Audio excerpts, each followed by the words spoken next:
Yorulmayasınız. Sağ ol, sağ ol. Allah köməyiniz olsun. Gözəl bir şəkildə biraz bax bu çiçəğini gəldirik. Hə, Sərvət, sən vaxt TikTokda görəcəklər, ay Sərvət.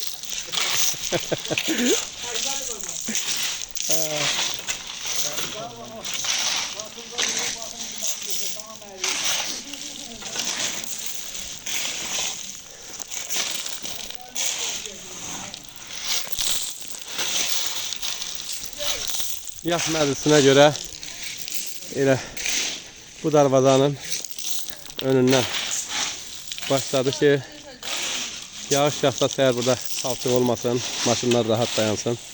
Allah kömək olsun. Görülən işdən gül ətri gələr.